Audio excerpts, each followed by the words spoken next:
Seperti ada istilah sehebat-hebatnya Superman, lebih hebat super tim. Memang sudah terbukti bahwa kita bekerja sendiri tidak akan maksimal. Betul. Kita butuh orang lain. Jadi kalau perlu kita berkelompok. Kalau ada yang punya modal kita ajak. Misalnya mungkin 5 orang, 10 orang.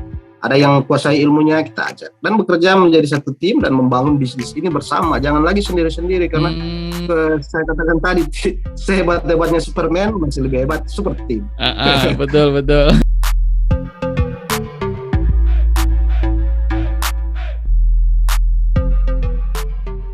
Jadi kan kita tahu bahwa di Indonesia sekarang banyak banget permasalahan-permasalahan yang dihadapi terutama bagi para petani, terutama di bagian sarana produksinya, di mana sarana produksi sekarang itu kan harganya naik-naiknya bahkan melambung tinggi-tingginya sekarang. Yang namanya masalah itu kan kalau kita cuma mengeluh aja nggak bakal ketemu solusi kan, dan kalau mengeluh aja terus ya nggak bakal ketemu kan.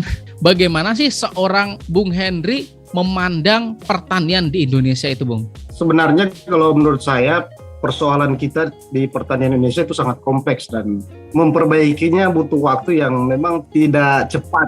Banyak sekali yang harus diperbaiki di sektor hilir sampai ke kemudian mengintegrasikan ke industri atau dari sektor hulu ke sektor hilir. Di sektor budidaya saja kita masih tertinggal dalam hal teknologi itu, mekanisasi, digitalisasi yang memang kalau melihat tren-tren negara-negara maju pertaniannya seperti Thailand itu memang sudah benar-benar mengaplikasikan teknologi ini dengan betul-betul tidak setengah hati lagi. Makanya pernah ada riset misalnya tentang beras Indonesia dengan beras Thailand.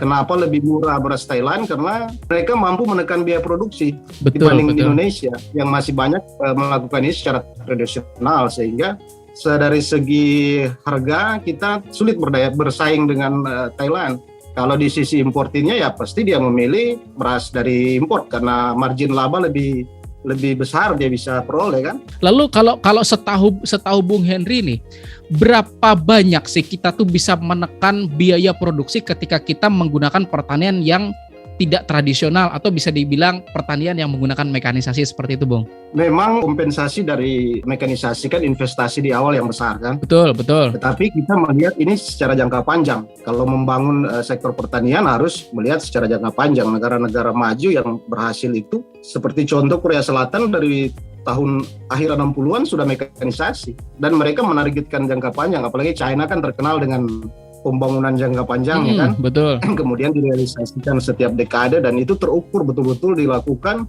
sesuai visi misi dan mencapai target. Nah, kita kesulitan di hal seperti ini, perencanaan jangka panjang yang kita tahu bersama secara politik setiap bergantinya pemimpin selalu berubah arahnya.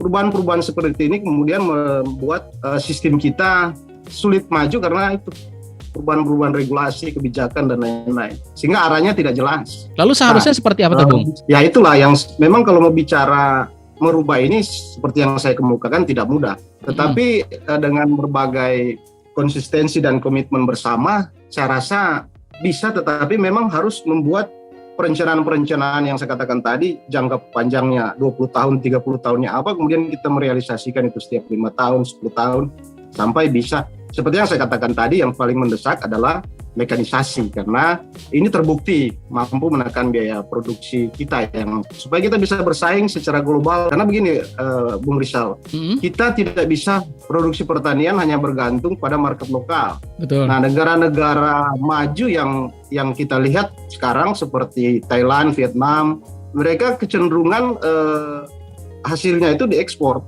Jadi ada komoditas tertentu ya memang target marketnya ekspor. Nah, kita kan selama ini komoditas yang paling besar diekspor adalah sawit. Betul. Meski kita tahu bersama sawit ini sebenarnya industri sawit ini dari hulu ke hilir dikuasai oleh orang asing, bukan orang Indonesia. Nah, itu kesulitannya. Jadi kalau seperti Vietnam yang sekarang lagi maju ya, kalau nggak salah dia sudah mulai leading dari Thailand. Mereka juga memang menyasar ekspor ke Timur Tengah, ke Asia Timur, apalagi Asia Timur. Saya kebetulan tadi malam berdiskusi dengan teman saudara saya yang dia rencana mau ekspor salah satu komoditas pertanian. Nah, harga di buyer Cina itu masuk. Komoditas apa tuh, Bung? Kemudian komoditas apa itu? Kalau di Sulawesi Utara kan banyak kelapa kan. Jadi ada sabut kelapa itu. Nah sekarang kan industrinya untuk cocoa fiber dan cocoa peat. Nah, Cina pangsa pasarnya cukup besar. Nah, dia mau ekspor sudah ada bayarnya, harga masuk, biaya produksi juga ada margin laba, dia sudah hitung. Tetapi kita kalah di biaya ekspedisi. Inilah yang kemudian misalnya kenapa Vietnam dan Thailand posisinya lebih bisa maju, karena market terbesar kita China untuk beberapa komoditas. Nah, bicara ekspedisi masih lebih diuntungkan Vietnam dan Thailand karena jarak tempuh ekspedisinya lebih dekat. Kita kalah dari hal dalam ini. Makanya memang Thailand, Vietnam itu wajar maju karena market terbesarnya itu China dan hampir seluruh Asia Timur lah, ada Jepang, ada Korea Selatan dan lain-lain. Oke, menarik. Makanya saya mengatakan tadi perlu kita melakukan inovasi untuk menekan biaya produksi supaya kita punya harga yang yang bisa bersaing kompetitif di pasar global kan itu. Sebelum kita bicara soal ekspor, tadi kan sudah dibahas soal ekspor nih, tapi mungkin sahabat tadi di sini udah mulai penasaran nih gimana ekspor. Saya terlebih dahulu bahas ini, Bung. Di dalam konten-konten channelnya Young Agripreneur, di situ kan dijelasin bahwa setiap negara itu punya inovasi-inovasinya sendiri. Yang namanya inovasi pun berawal dari sebuah permasalahan. Sepengetahuan Bung Henry nih, apa sih pemicu suatu negara itu melakukan inovasi, Bung? Terutama di sektor pertaniannya. Jadi salah satu contoh, Belanda kan pernah terjadi kelaparan besar di tahun 40-an. Yang kemudian mereka berpikir bahwa penting untuk paling tidak menyediakan negara ini mampu menyediakan pangan untuk kebutuhan negara. Dan mereka menyadari bahwa secara sumber daya alam mereka terbatas. Lahannya tidak luas, kemudian kondisi kontur tanah dan lain sebagainya sangat tidak memungkinkan untuk mengembangkan pertanian seperti yang dilakukan oleh negara-negara sebelumnya yang sudah maju. Dan mereka berinovasi untuk membangun greenhouse. Hingga sekarang Belanda menjadi negara paling banyak greenhouse di dunia dan paling maju teknologi greenhouse-nya. Malah sekarang mereka menjadi eksportir terbesar di Eropa untuk komoditas pertanian. Mereka supply ke negara-negara di Eropa. Tapi mereka juga dalam hal bisnis memang betul-betul berdagang komoditi pertanian. Mereka impor dari Amerika Latin, hanya di packaging di Belanda, kemudian diekspor lagi ke negara-negara tetangga di Eropa. Dan inovasi yang mereka lakukan yaitu teknologi greenhouse. Dan ini sudah diakui, bahkan Cina kolaborasi dengan Belanda dari teknologi greenhouse-nya ini. Apakah teknologi greenhouse itu mula-mula dicetus oleh orang pribadi yang dilaksanakan secara perorangan atau berkelompok atau dipicu oleh pemerintah setempat, Bung? Setahu saya bahwa penelitian, kemudian melakukan pengembangan R&D-nya, kemudian melakukan inovasi. Jadi ini tidak lepas dari intervensi pemerintah yang serius, memang programnya mau menyediakan pangan di dalam negeri. Sekalipun memang import itu kan yang namanya perdagangan global kan tetap ekspor impor itu wajar, sudah betul. Paling tidak seperti sekarang Singapura kan mereka berupaya supaya bisa memproduksi sayur-sayuran dan buah-buahan secara mandiri. Selama ini kan mereka sekitar 90% pangannya diimpor kan. Nah, mereka berupaya supaya paling tidak 20% mereka bisa hasilkan sayur, buah-buahan di greenhouse atau pertanian perkotaannya Singapura. Jadi semua tidak lepas dari intervensi pemerintah. Mungkin gini, Bung, pasti setelah kita berbicara seperti ini, mungkin banyak sahabat tani yang bakal bertanya-tanya, lah di sana kan market mungkin harganya yang mendukung, kemudian marketnya ada. Lah kalau kita di sini misalnya dengan menggunakan sistem greenhouse seperti itu, mungkin ya dengan kondisi pertanian tradisional sekarang aja, harga itu ya lebih mahal biaya produksi dibandingkan dengan harga kayak gitu, Bung. Nah, kira-kira nih Bung Henry menyikapinya seperti apa nih, Bung, dengan kondisi pertanian kalau yang di luar sana seandainya diadopsikan ke Indonesia, Bung? Sebenarnya greenhouse ini, yang bikin mahal teknologi greenhouse ini adalah investasi awal saja. Tetapi kalau bicara keberlanjutannya untuk bisnis jangka panjang justru lebih hemat dibanding konvensional. Karena dengan greenhouse kita sudah tidak lagi setiap mau tanam harus olah tanah dan sebagainya. Kemudian kedua, sistem greenhouse kan terbukti bahwa kita bisa menanam sepanjang tahun tanpa melihat musim tanam. Ya, dengan rekayasa iklim dan sebagainya yang bisa kita lakukan di dalam greenhouse. Karena nantinya seperti ini, banyak kan persoalan di daerah petani yang ketika panen harganya jatuh. Betul. Nah, persoalannya karena di satu wilayah yang memang banyak petani yang menanam katakanlah misalnya jahe merah, ya otomatis ketika pasokannya melimpah, harganya pasti turun. Mm-mm. Nah, ini juga persoalan yang saya katakan di sektor hulu kita, bahwa petani kita banyak yang tidak melakukan riset, menanam komoditas yang memang dia Yang dia selama mau. ini, yang memang dia paham Betul. budidayanya, itu yang dia tanam. Betul. Tanpa melakukan riset bahwa sebenarnya kebutuhan misalnya jahe merah di daerahnya berapa banyak sih? Siapa kompetitor saya? Iya. Seperti itu. Nah, kemudian kembali ke greenhouse. Jadi di greenhouse mungkin aja di daerah itu karena dia memang kemampuannya, kompetensinya untuk budidaya jahe merah tidak masalah. Tapi dia kalau dengan teknologi greenhouse kan dia bisa melihat, oh kebanyakan jahe merah itu ditanam di akhir tahun dan sebagian besar petani di daerah itu menanam di akhir tahun. Nah, dengan greenhouse dia bisa menyiasati untuk justru memanen di saat yang lain tanam, sehingga dia dapat harganya, dapat marketnya. Itu salah satu keunggulan dari greenhouse selain yang saya urai tadi. Mungkinkah misalnya kita petani, ya bisa dibilang petani kecil kayak gitu kan, menerapkan metode yang seperti yang Bung Henry bilang? Sebenarnya sangat memungkinkan, karena yang namanya produk pertanian kan ini adalah kebutuhan primer. Artinya begini, kita kalau marketnya memang ada, dengan teknologi sekalipun mahal kita bisa lakukan itu dengan ya memang kita butuh kemitraan yang pasti. Kalau apalagi petani di pedesaan yang memang tidak ada modal, sebenarnya bisa difasilitasi, dan sekarang setahu saya banyak juga perbankan yang mulai masuk ke pertanian, industri pertanian ini. Yang memang menggandeng petani-petani. Saya tahu ini yang lagi rame sekarang, fasilitas modal dari salah satu perbankan itu Serai Merah, yang kalau nggak salah sampai 500 juta pinjamannya, dan itu nanti dikembalikan setelah panen, setelah panen perdana. Nah, ini kan menguntungkan. Selain itu juga banyak kemitraan. Jangan dulu kita berpikir investasi asing, ada juga orang-orang di daerah yang punya modal. Bagaimana caranya kita bikin satu komunitas usaha bersama, ada yang potensinya untuk modal, silakan masuk. Kemudian yang punya keahlian budidaya silakan berkolaborasi supaya bisa mewujudkan teknologi yang mungkin bagi kita masih mahal.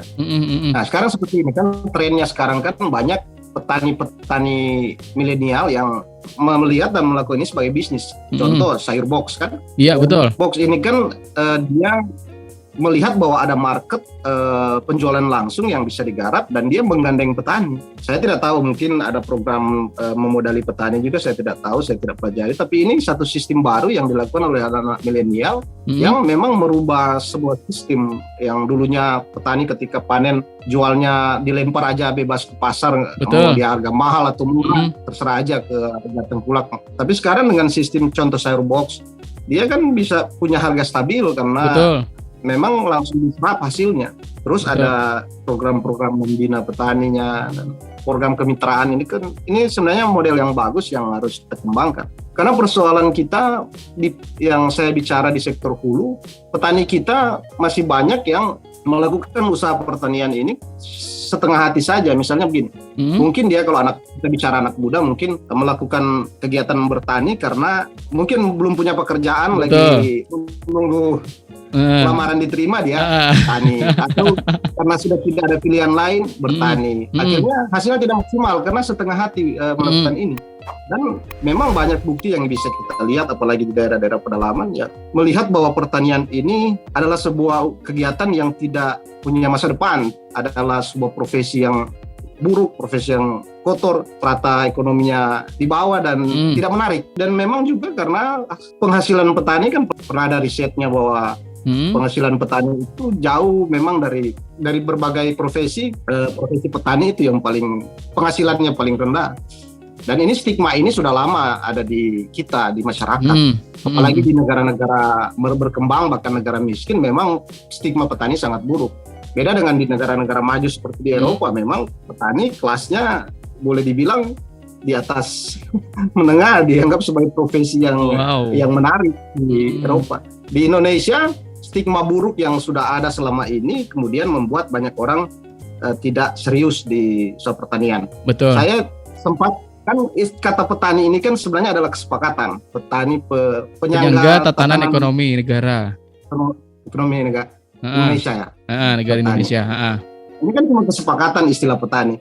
Saya pernah mengusulkan seperti ini, yang mungkin agak ekstrim. Kenapa nggak diganti saja agropreneur? Karena begini, petani itu kan pelaku usaha.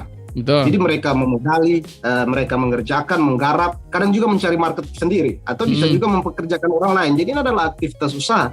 Sehingga kalau memang petani stigmanya memang sudah buruk, kenapa tidak diganti, disepakati lagi dengan kata baru? Mungkin agropreneur, pelaku usaha di bidang pertanian. Wow. Supaya lebih menarik, namanya saya sudah lebih menarik, orang mau terjun.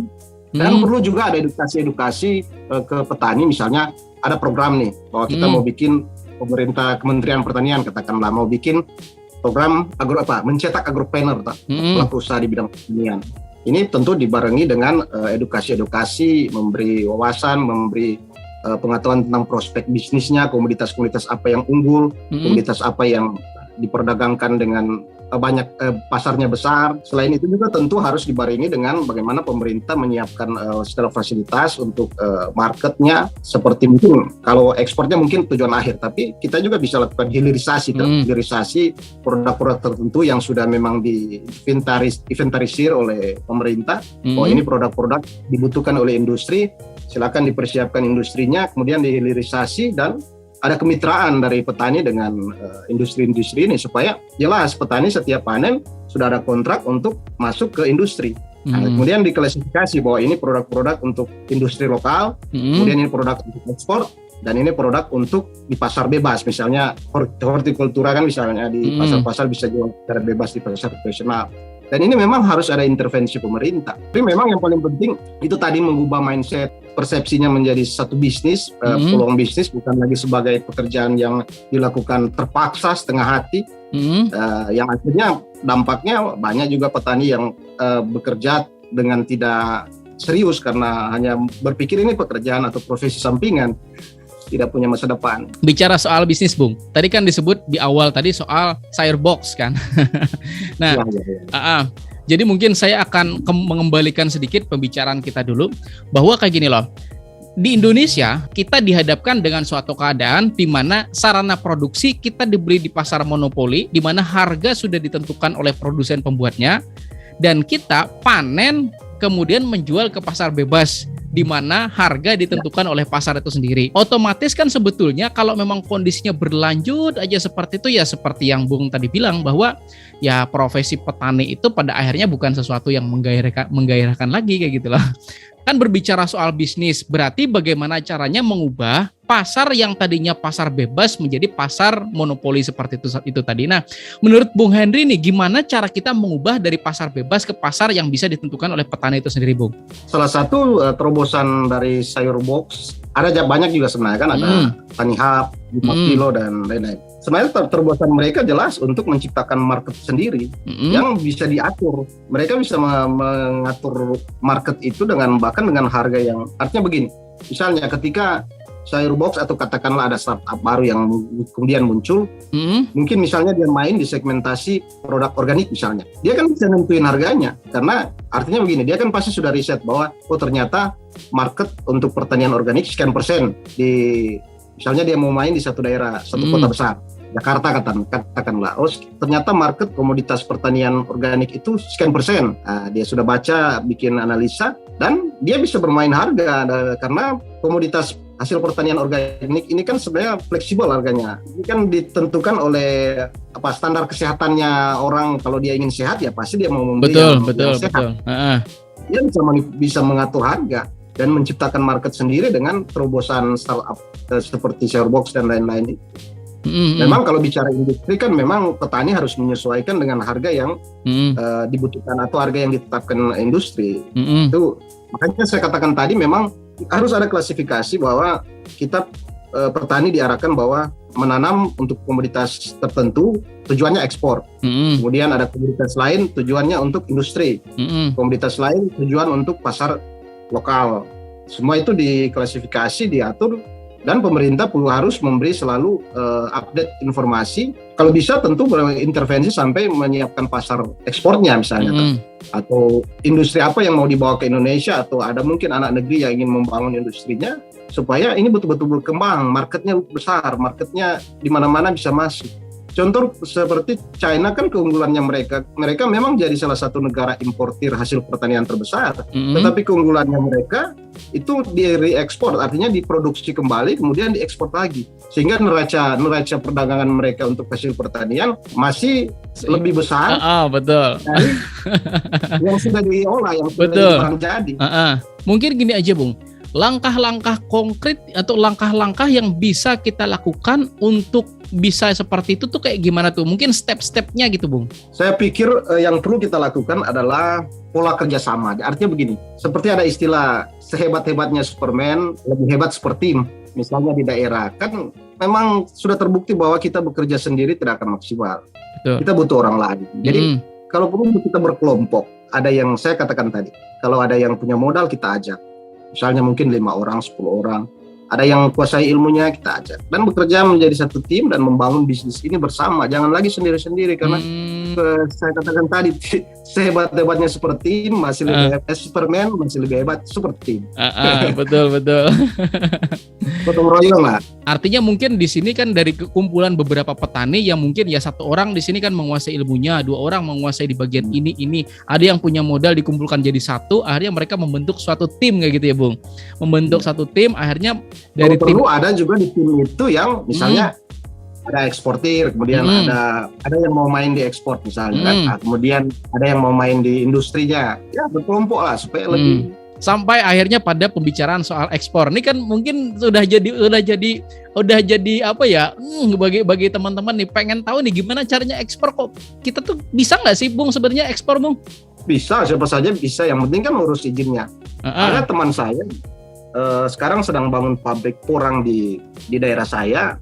Saya ketemunya di Sulawesi Selatan. Sebenarnya kita berkunjung ke salah satu kebun porang terbesar di Sulawesi. Dia eksportir, lama main di ekspor komoditas pertanian. Prinsipnya kalau kita ada buyer, yang paling penting kan ada buyer Betul.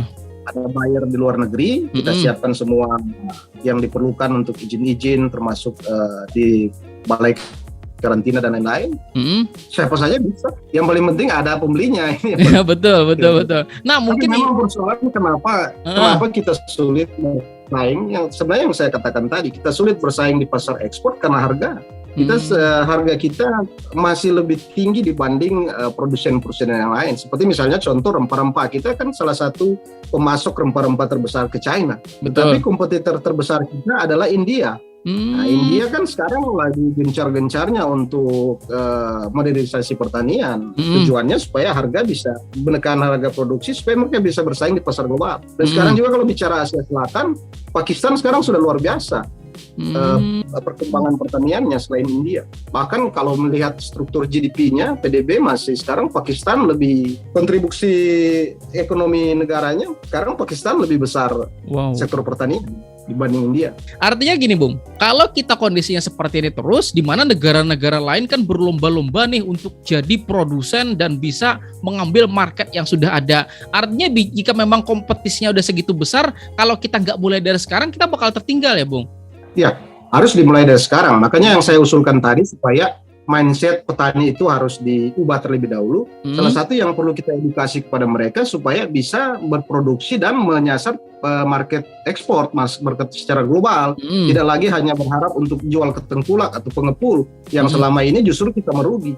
Saya memperhatikan di Vietnam dan Thailand sekarang, ya bukan sekarang, tapi memang dari dulu kalau Thailand kan sudah menyasar pasar ekspor ke Timur Tengah, ke Asia Timur, bahkan ke Eropa sudah sejak lama, dan mereka menyiapkan infrastrukturnya. Jadi begini, contoh ya, saya coba urai ini. Mereka mengembangkan riset dan penelitian untuk contoh pepaya. Nah, dikala market pepaya yang selama ini sebenarnya lebih, kalau bangsa Eropa kan lebih menyukai yang pepaya varietas yang kecil kan. Tapi Thailand bisa membuat benih pepaya dengan ukuran besar, dan itu bisa masuk ke pasar Eropa. Mereka punya pesawat ekspedisi khusus hasil pertanian kan, seperti contoh pepaya kan harus cepat penanganannya kan, ekspornya harus lebih cepat. Mereka sudah siapkan pesawat khusus untuk ekspor sejak dulu. Makanya Thailand itu pertama yang saya katakan tadi, mereka ciptakan benih, kemudian branding pepaya ini kemudian melekat sekali dengan nama Thailand, pepaya Thailand, pepaya Bangkok, dan mereka menyasar market ekspor yang sampai hari ini mereka produsen pepaya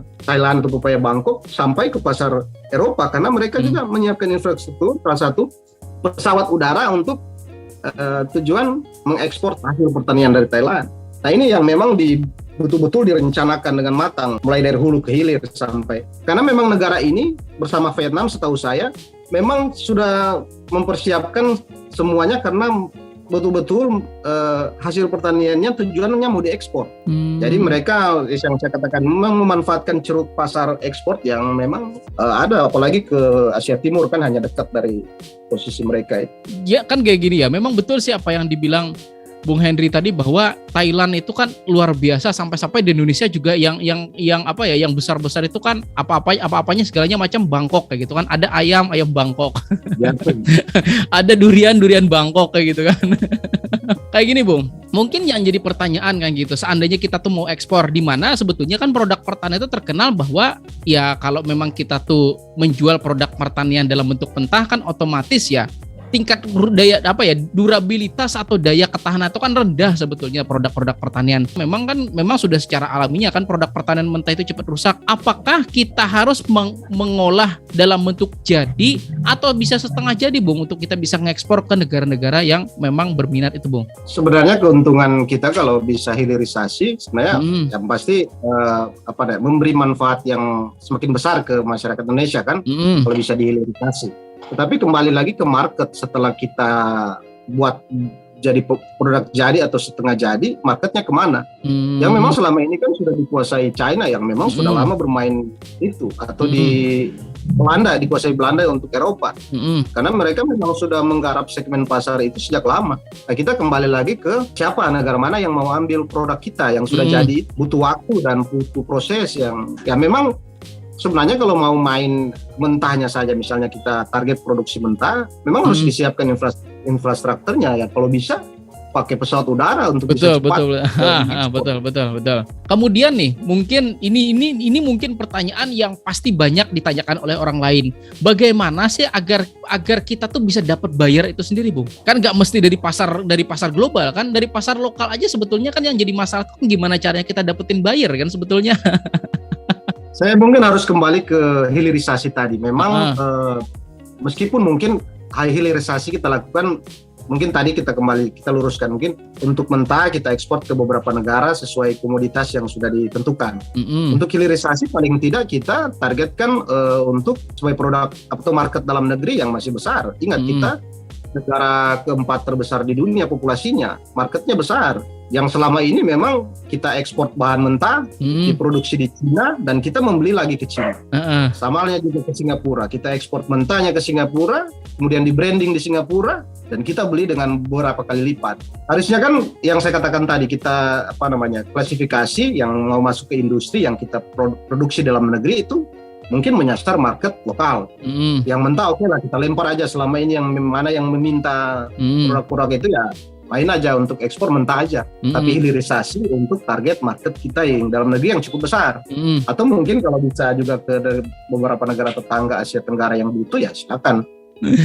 Oke, menarik banget nih Bung Henry. Gak kerasa kita udah di penghujung acara kita. Kira-kira nih pertanyaan saya ke Bung Henry dan mohon dijawab dari hati pribadi kayak gitulah. Apa yang ingin Bung Henry sampaikan ke petani-petani Indonesia dan bagaimana harapan Bung Henry supaya pertanian kita tuh lebih maju, Bung?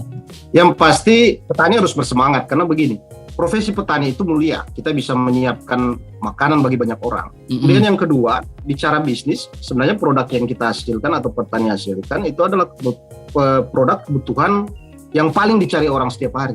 Tapi kembali lagi memang kita harus akui banyak persoalan yang membuat kita sulit kemudian bisa sukses di bisnis pertanian. Tetapi di era sekarang yang dengan keterbukaan informasi kita bisa kok belajar dari orang-orang sukses, petani-petani sukses di luar. Kalau bisa sebagai petani kemudian kita bisa menciptakan market sendiri itu lebih baik seperti yang dilakukan tadi yang kita ulas di bisnis startup atau mungkin kalau punya kapasitas kemampuan di era digital ini untuk mencari buyer dari luar negeri ya dengan kemampuan berbahasa kita atau seperti apalah untuk bisa berkomunikasi dengan orang luar dan kita bisa membuka market ya silakan melakukan inovasi teknologi yang bisa kita lakukan hari ini.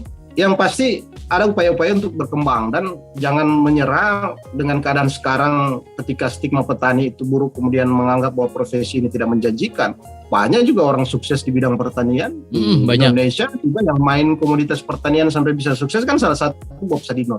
Banyak juga sebenarnya macam-macam. Ada juga yang anak-anak muda di Bandung saya tahu ada banyak. Nah, kenapa kita tidak belajar atau berkaca dari mereka? Nah, semua kembali lagi kepada cara berpikir kita, mindset, kemudian ya namanya berbisnis kita punya tujuan-tujuan arahnya mau kemana.